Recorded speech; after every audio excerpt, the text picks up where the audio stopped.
I invite you all to close your eyes for a moment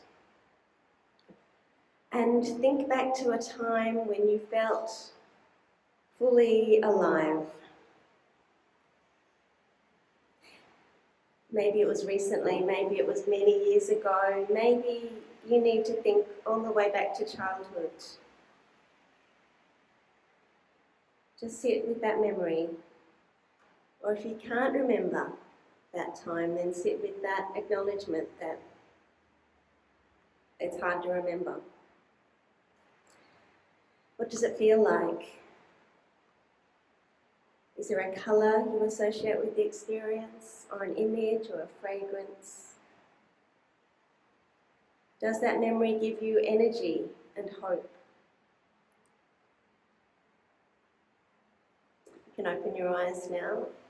Sometimes we refer to such times as mountaintop experiences because we somehow connect them with the event that we're remembering this morning, the passage that I just read, known as the Transfiguration, when Jesus climbed a mountain and some really crazy stuff happened.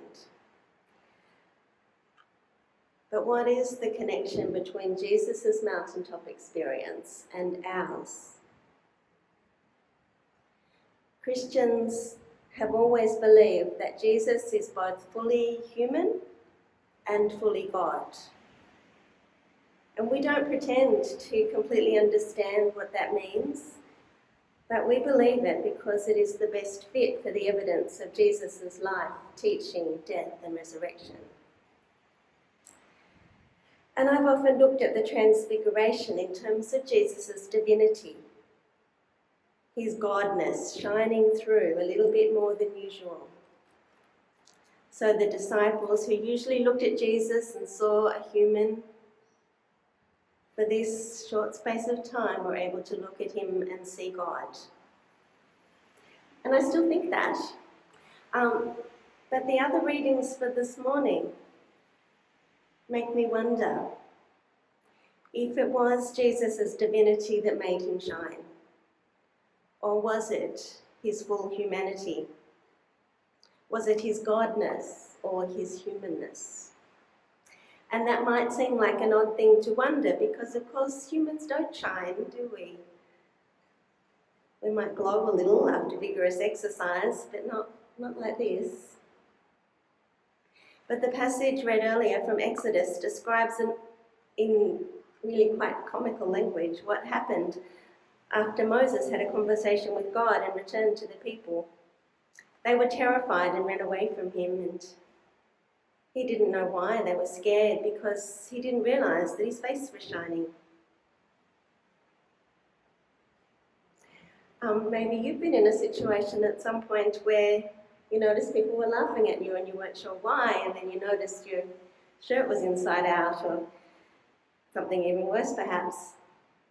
And this reading is a little bit like that, except that people weren't laughing, they were running away. And it's pretty clear from their reaction that Moses really was glowing, not just a bit sweaty, literally glowing. And that was scary. So scary that in order to put the people at ease, he had to get a tea towel out and wrap it around his face. That's what makes me wonder about Jesus in this passage. Was it his divinity or his humanity that made him glow? Because nobody has ever suggested that Moses was God.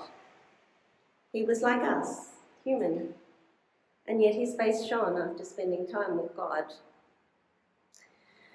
So we see Moses' face shining, and then we see Jesus shining, and then in 2 Corinthians we see Paul talking about us becoming more and more shining. Did you notice that? And all of us with unveiled faces, seeing the glory of the Lord as though reflected in a mirror, are being transformed into the same image from one degree of glory to another. Okay, so it doesn't actually use the word shiny, but it does talk about increasing degrees of glory. Glory is a little word that has big meaning. It doesn't just mean shiny, it means more than that. But when the Bible writers try to describe glory, the glory of God, they usually compare it with things like gemstones or turn to images associated with colour and light and heat, like this from a few chapters earlier in Exodus. Now the appearance of the glory of the Lord was like a devouring fire on top of the mountain.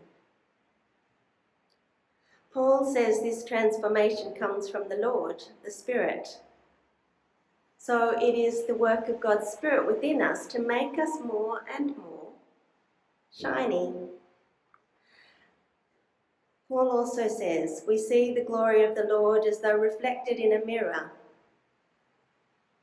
Have you ever thought about that? We see the glory of the Lord as though reflected in a mirror. Well, what do we see when we look in a mirror?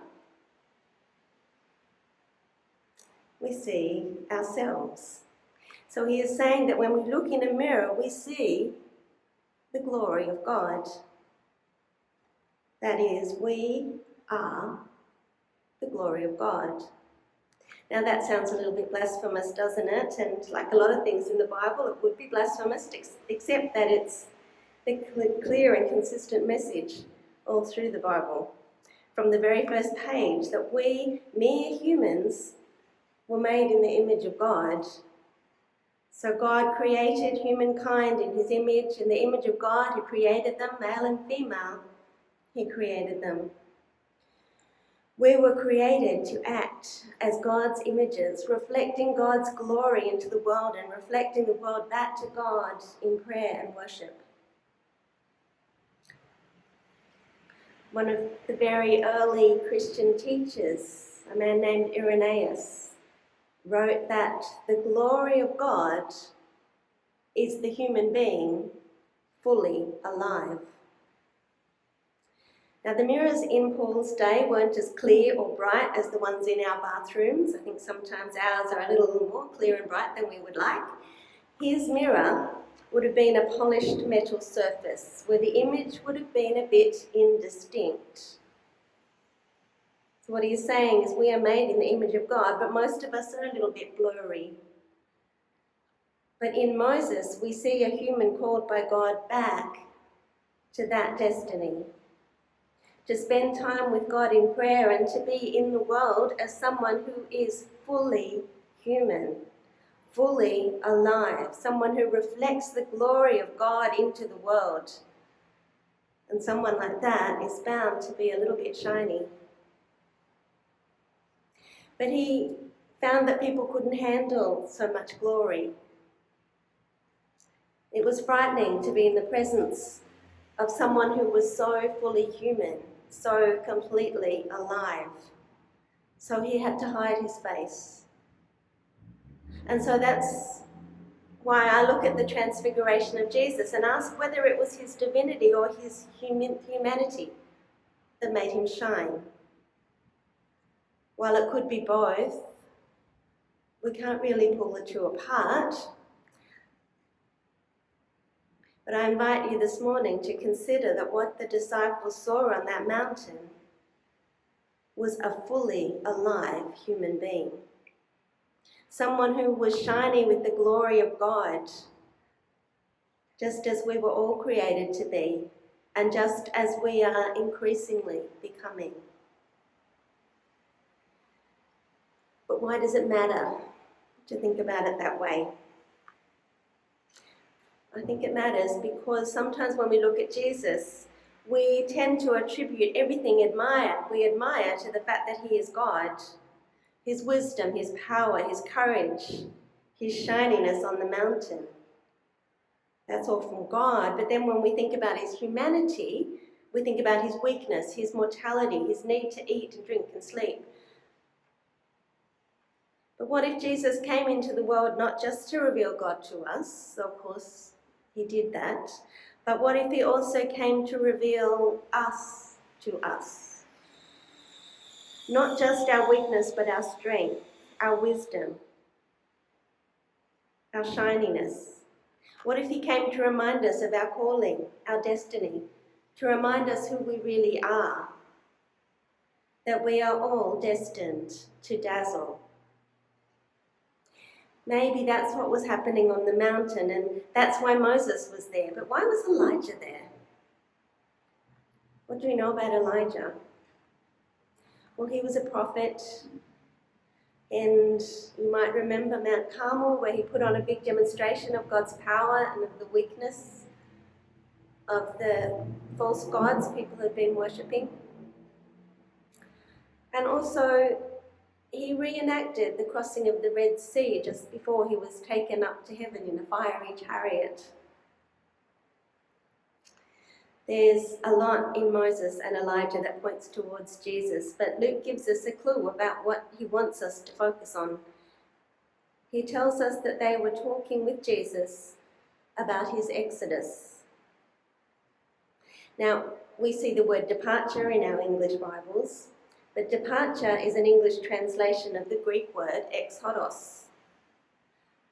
Luke could have used a number of other words with similar meanings, but he chose this word that is immediately connected to God's great act of deliverance of the Israelites from slavery, from the tyranny of Egypt through Moses. God was about to bring about a new exodus. So these two Exodus men, one who had delivered people from human tyranny in Egypt, and one whose last moments on earth spoke of deliverance from the tyranny of death, they came to stand beside Jesus as he moved towards the ultimate exodus that these two had pointed towards. This exodus would be accomplished through Jesus' death, resurrection, and ascension. So in what way was Jesus' death an exodus? What tyranny was he releasing us from? If we say he was releasing us from guilt, we'd be correct. But I don't think it would be saying quite enough. Jesus came to make a way through death to a new creation in which humans are released from all that holds us back from being fully alive, fully human, fully shiny. After his death and resurrection, Jesus was still human. We see that in all the Gospels. They all insist on that. But he's more human. He's human in a way that means he can conceal and reveal himself at will.